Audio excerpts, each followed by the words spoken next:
début d'après-midi à tous. Il est 13h sur Oula, c'est l'heure du journal. Voici les principaux titres. Le Maroc célèbre aujourd'hui le 64e anniversaire de la création des Forces armées royales.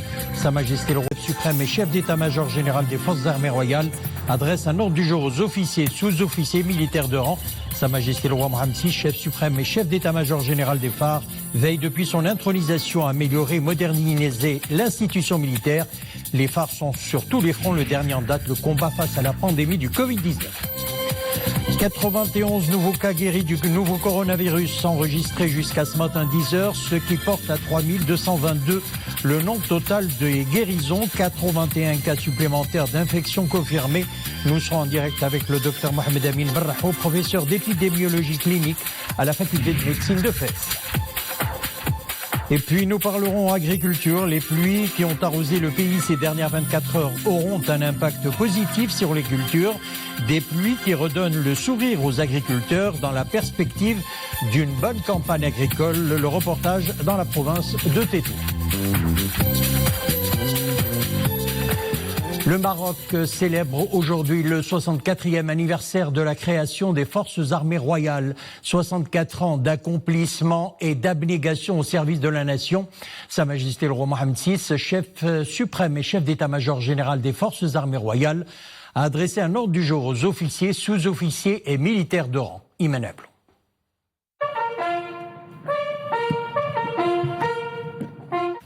صاحب الجلالة الملك القائد الأعلى ورئيس أركان الحرب العامة للقوات المسلحة الملكية. الأمر اليومي 14 ماي 2020. Dans cet ordre du jour, Sa Majesté le Roi chef suprême, chef d'état-major général des Forces armées royales, rappelle d'abord les significations nationales que cette commémoration porte et les valeurs ancrées ayant accompagné la création des phares. Sa Majesté le Roi salue ainsi les efforts soutenus des Forces armées royales pour renforcer la surveillance et la protection de nos frontières terrestres, maritimes et aériennes face aux différentes menaces. Le souverain se félicite de la vaillance des soldats marocains déployés dans nos provinces du Sud pour la défense de notre intégrité territoriale ainsi que de tous les membres de l'armée qui veillent avec vigilance et rigueur à la sécurité des frontières. Sa Majesté le Roi, chef suprême et chef d'état-major général des Forces armées royales, salue les nobles missions réalisées dans le cadre des opérations de maintien de la paix en République démocratique du Congo et en République centrafricaine, ainsi que les équipes de l'hôpital militaire de Kompagne à Zaatari, en Jordanie. Le souverain se réjouit de la disponibilité des forces armées royales et salue les mesures prises pour la mise en œuvre des ordres royaux dans le domaine du service militaire. Un modèle de bonne gestion et d'encadrement durant toutes les phases ayant accompagné le processus d'incorporation du 36e contingent par la mise en place d'infrastructures, de cadres enseignants et de ressources pédagogiques afin de permettre aux appelés, femmes et hommes, de bénéficier d'une formation professionnelle appliquée et adaptée aux aspirations des jeunes. Et en ces temps de pandémie, Sa Majesté le Roi met en avant l'implication immédiate et forte des Forces armées royales à travers la mobilisation de toutes les ressources humaines, matérielles, d'hébergement médical et logistique dont disposent les Forces armées royales pour participer à la lutte contre cette pandémie et à la limitation de sa propagation.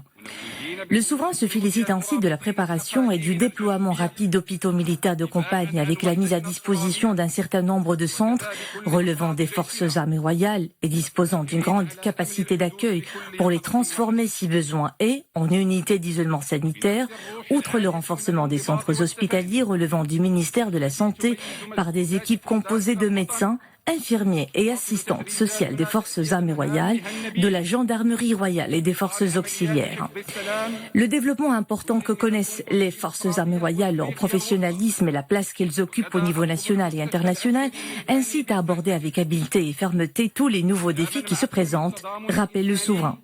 Dans ce contexte, Sa Majesté le Roi souligne l'intérêt permanent porté à la modernisation et à l'équipement de l'ensemble des unités en vue de développer leurs capacités de défense et les doter aux moyens et équipements nécessaires selon un plan global et intégré qui concerne la prochaine décennie. Le souverain incite à cet effet les différents corps des phares à soutenir les jeunes compétences prometteuses dans les rangs des forces armées et les encourager à l'innovation et à la créativité dans tous les domaines, particulièrement performant en matière de recherche scientifique. حرر في 15 رمضان 1441 الموافق ل9 ماي 2020 الإمضاء محمد بن الحسن. Au lendemain de l'indépendance du royaume, Feu Sa Majesté Mohammed V a tenu à doter le royaume d'une armée moderne et professionnelle. Les efforts de perfectionnement de l'organisation des forces armées royales et de leur équipement se sont poursuivis sous le règne de Feu Sa Majesté Hassan II. Sa Majesté le roi Mohammed VI, chef suprême et chef d'état-major général des forces armées royales, a veillé depuis son intronisation à améliorer davantage l'institution militaire et à la moderniser. Les forces armées royales sont sur tous les fronts. Le dernier en date, le combat face à la pandémie du Covid-19. On retrouve Iman Ablo. Depuis le 14 mai 1956, des étapes déterminantes ont été menées avec succès et des exploits marquants ont été au rendez-vous par les sacrifices consentis par les forces armées royales qui ne ménagent aucun effort pour défendre l'intégrité territoriale du royaume, renforcer la solidarité nationale et internationale et préserver la paix dans le monde. Au lendemain de l'indépendance du royaume, Feu Sa Majesté Mohammed V a tenu à doter le royaume d'une armée moderne et professionnelle. Une lourde responsabilité confiée à Feu Sa Majesté Hassan II, alors prince héritier qui, après son accession au trône de ses glorieux ancêtres, a poursuivi avec abnégation et détermination les efforts de perfectionnement de l'organisation des phares. En digne successeur de ses glorieux ancêtres, Sa Majesté le roi Mohammed VI, chef suprême et chef d'état-major général des forces armées royales, a veillé depuis son intronisation à améliorer davantage l'institution militaire, à moderniser ses équipements et à promouvoir ses ressources humaines et ses capacités d'intervention. Aujourd'hui, les phares constituent une fierté partagée pour tous les Marocains, un maillon inhérent à l'unité nationale et un honorable ambassadeur des valeurs authentiques du royaume partout où le devoir appelle ses membres. Ce sens du devoir de nos forces armées royales s'illustre en temps de pandémie, dont la bataille contre le Covid-19, et sont montées au front suite à l'appel de Sa Majesté le roi qui a, dès la détection des premiers cas de contamination au Maroc, donné ses hautes instructions afin que la médecine militaire prenne part conjointement avec son homologue civil à cette délicate mission. C'est dans ce contexte que les hôpitaux militaires de compagnie Covid-19 installés à Nouassar et Ben Slimane ont vu le jour en un temps record et que les équipes de la médecine militaire se sont jointes au rang des staffs médicaux dans plusieurs hôpitaux civils pour combattre ce virus. Autre front de combat, le maintien de la paix dans le monde. Le déploiement des unités des phares dans le cadre des opérations de maintien de la paix des Nations Unies est la parfaite illustration de cet engagement de l'institution militaire en faveur des valeurs universelles de la paix, de la sécurité et de la solidarité. C'est dans ce cadre que les contingents des phares continuent de s'acquitter de leur noble mission dans le cadre de ces opérations en République démocratique du Congo et en Afrique centrale, sans oublier les efforts inlassables déployés par les équipes de l'hôpital militaire de Compagne Zaatari en Jordanie au profit des réfugiés syriens. Le 64e anniversaire des phares est donc une occasion pour rendre un vibrant hommage à des hommes et des femmes engagés au service de l'éternelle devise Dieu, la patrie, le roi. 91 nouveaux cas guéris du nouveau coronavirus enregistrés au Maroc jusqu'à ce matin 10h, ce qui porte à 3222 le nombre total des guérisons dans le royaume. Le nombre de décès est porté à 189 avec un nouveau décès, 81 cas supplémentaires d'infection confirmés jusqu'à 10h, portant à 6593 le nombre total des cas de contamination. Le nombre des cas exclus après des résultats négatifs d'analyse effectués au laboratoire a atteint 70 345. Le ministère invite les citoyens à respecter les règles d'hygiène et de sécurité sanitaire ainsi que les mesures préventives prises par les autorités marocaines. Et en direct, Dr Mohamed Amin Barrahou, professeur d'épidémiologie clinique à la faculté de médecine de Fès, nous rejoint. Professeur, bonjour. Salam alaikum à vous, c'est vous et à tous les spectateurs. Depuis quelques jours, la situation épidémiologique est instable avec une courbe qui évolue en dents de scie. Alors, quelle lecture en faites-vous ? Merci de votre invitation.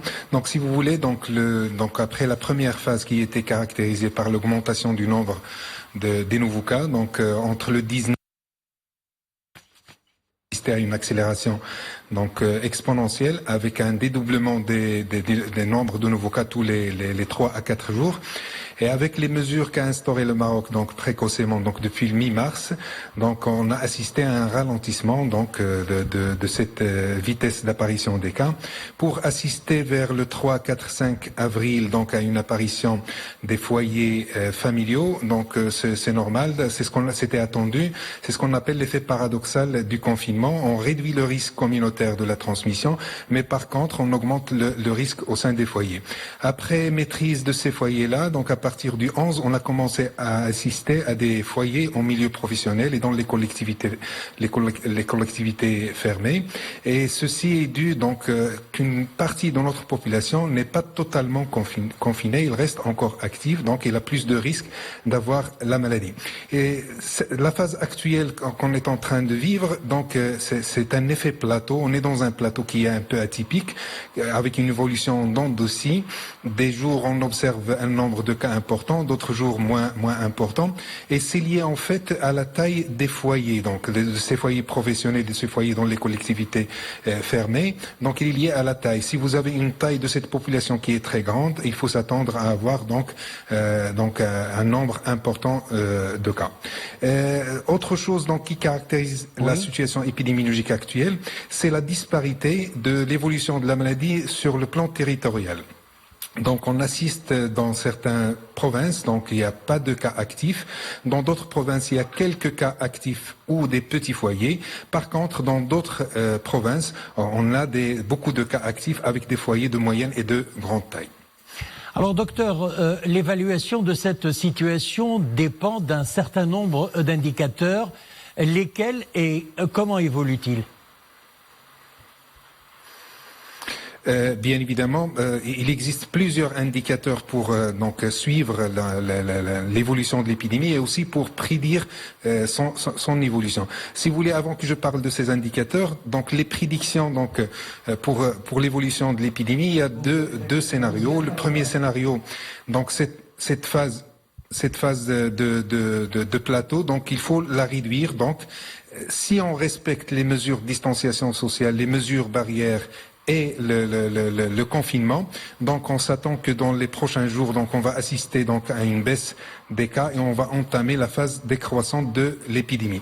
Malheureusement, il existe un deuxième scénario. Si on n'arrive pas à maîtriser ces foyers dans le milieu professionnel, dans les collectivités fermées, et si on respecte pas, donc la population ne respecte pas les mesures de distanciation sociale, les mesures barrières et le confinement, on risque de rester dans ce plateau pour une période plus longue.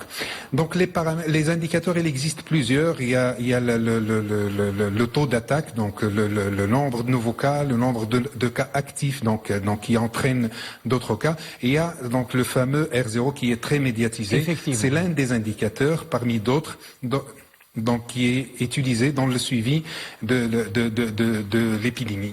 Donc si vous voulez, qu'est-ce que c'est que le R0 ? Donc pour simplifier la chose, donc c'est la moyenne de nombre de cas qu'une personne infectée pourrait donc contaminer. Donc si on parle d'un R0 par exemple qui est égal à 2, ça veut dire qu'en moyenne, une personne qui est infectée, elle a la probabilité de contaminer 2 autres personnes pendant la durée de contagion. Comment on le calcule? Donc il est composé de trois parties. La première partie, c'est la transmissibilité de la maladie. Et dans cette transmissibilité, il y a des caractéristiques intrinsèques spécifiques au virus. Chaque germe, chaque virus, il a ses caractéristiques de transmission. Mais il y a une composante sur laquelle on peut agir. Donc c'est les comportements des gens. Donc le respect des mesures d'hygiène, des mesures barrières, ça c'est la transmissibilité. Deuxième composante du R0, c'est le nombre de contacts en moyenne qu'a une personne.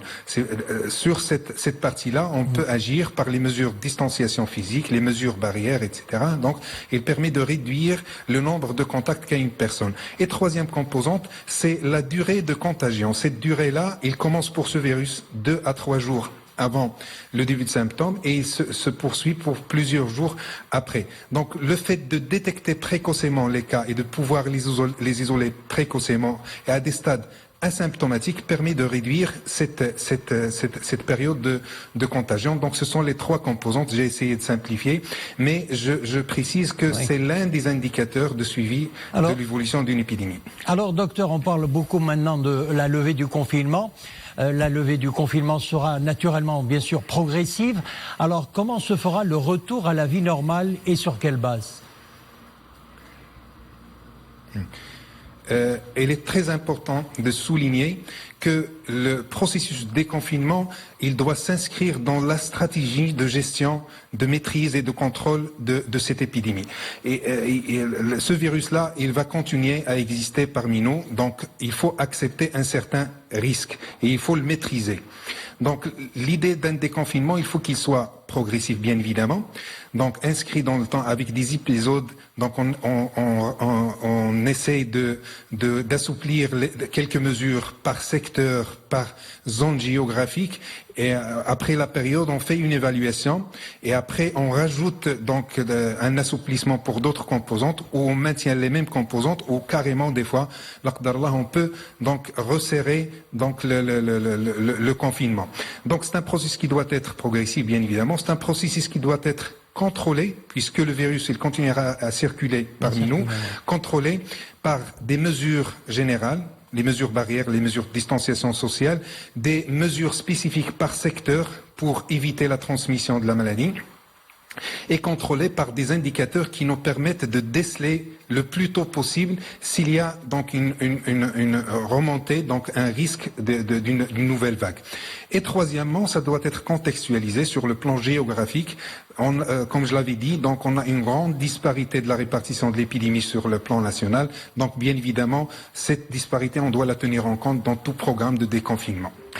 Docteur Mohamed Amin Berrahou, merci d'avoir répondu à nos questions. Je rappelle que vous êtes professeur d'épidémiologie clinique à la faculté de médecine de Fès. Merci.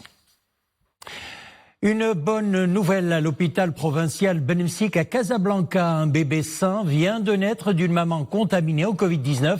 Le nouveau-né se porte bien et toutes les précautions ont été prises pour que l'infection ne se transmette pas aux nourrissons. Reportage signé Sarah Kater. En pleine pandémie du Covid-19, une mère touchée par le virus a donné naissance à un bébé qui a été testé négatif, et ce à l'hôpital Ben Msik à Casablanca. L'accouchement s'est déroulé suivant un protocole strict afin qu'il n'y ait pas de transmission possible lors de l'accouchement et dans les minutes qui suivent l'opération.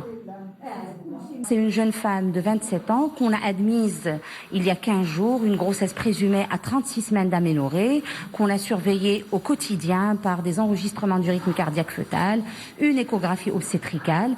Elle avait pris son traitement selon les protocoles recommandés par le ministère de la Santé.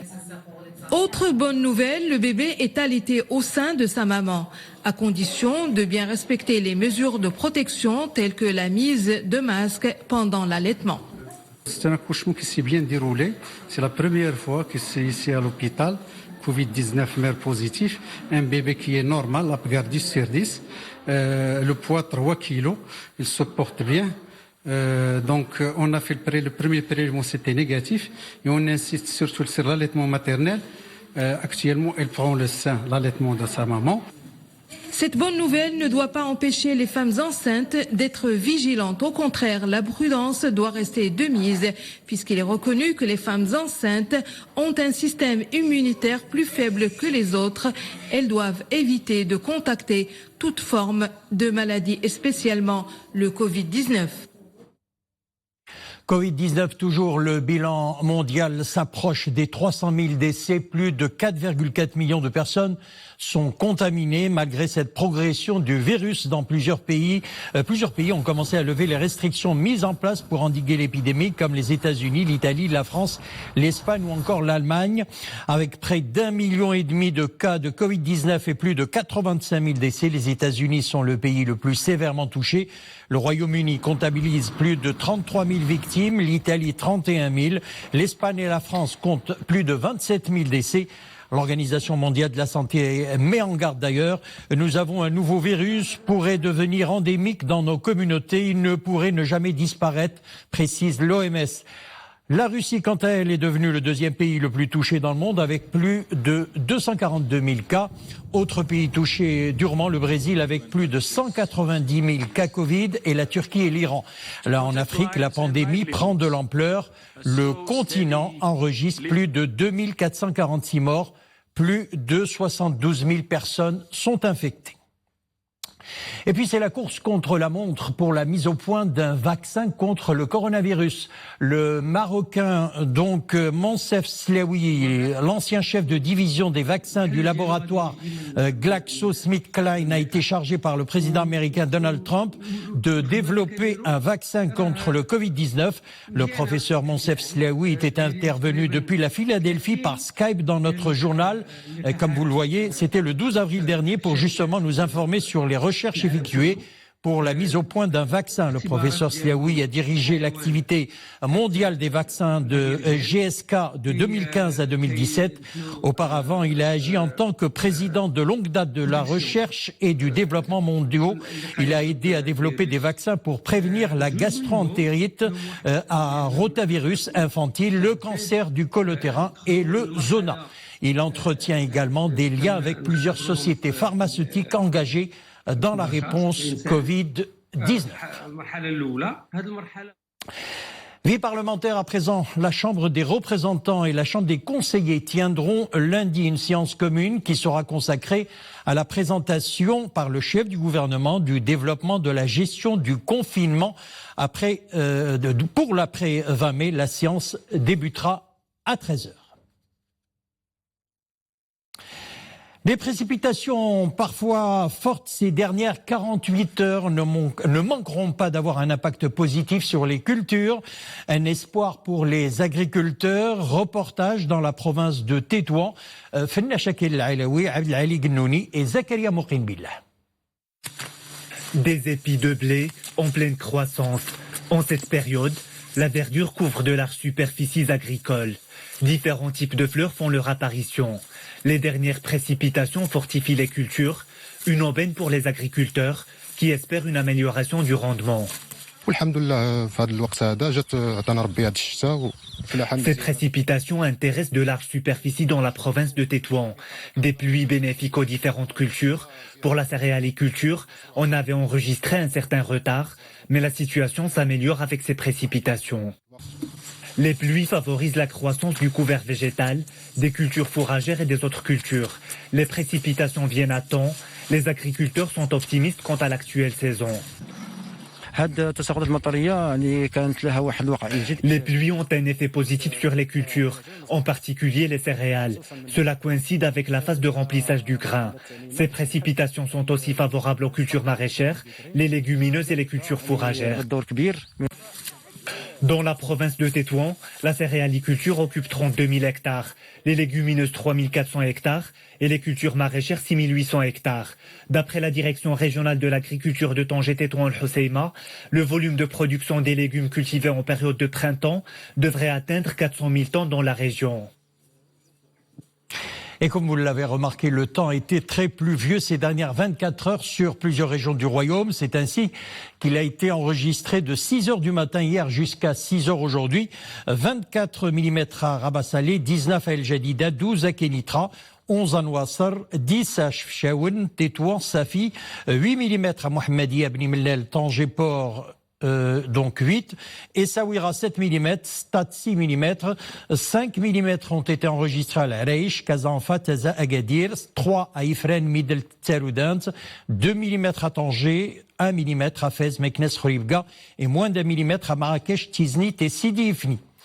Demain, des averses orageuses localement fortes intéresseront dès ce soir minuit, ce jusqu'à 12 heures demain, les provinces de Safi, El Jadida, Sidi Ben Nour, Youssoufia, Essaouira, Barchid, Nouassar, Casablanca, Mediouna, Mohammedia, Ben Slimane, Khairat Mara, Rabat, Salé et Kenitra.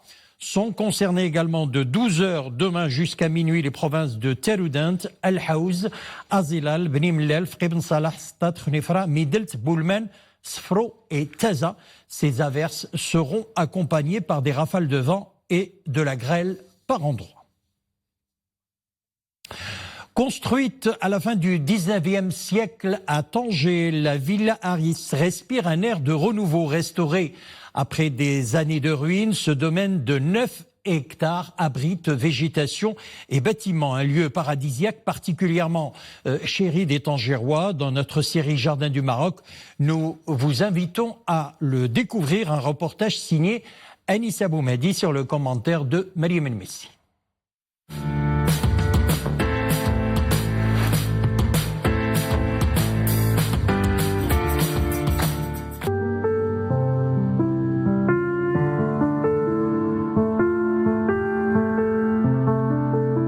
De ceux arrivés de loin et n'est plus reparti.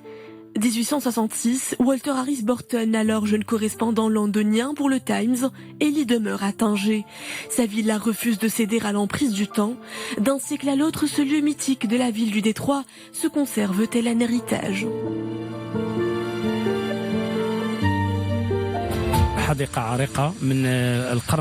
Ce jardin ancestral dont la création remonte au 19e siècle a fait l'objet de réhabilitation dans le cadre du programme Tanger Métropole.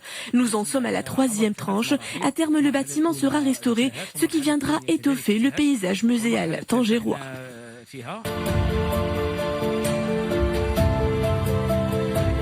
Espace de ressourcement et de loisirs pour les habitants de la ville. Ce domaine planté de 9 hectares a connu pendant des années un triste sort avant de se voir offrir une seconde vie grâce à un projet de réhabilitation.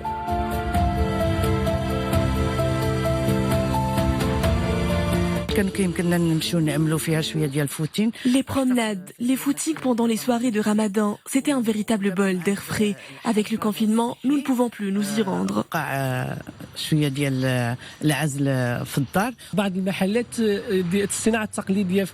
Le jardin prêtait son bel espace de verdure à des expositions de produits artisanaux. Aujourd'hui, il renaît de ses cendres et reprend les allures d'Éden.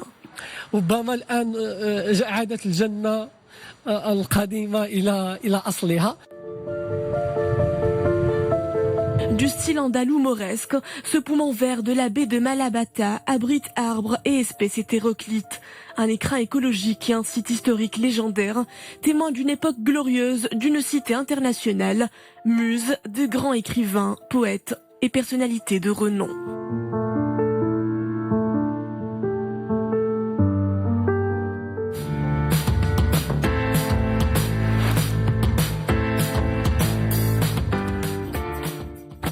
Voilà, c'est la fin de notre édition. Merci de l'avoir suivi. Le JT espagnol, ça sera dans quelques instants. Il vous sera présenté par Mariam Mohafid. Une excellente fin d'après-midi sur Al-Oula. À bientôt.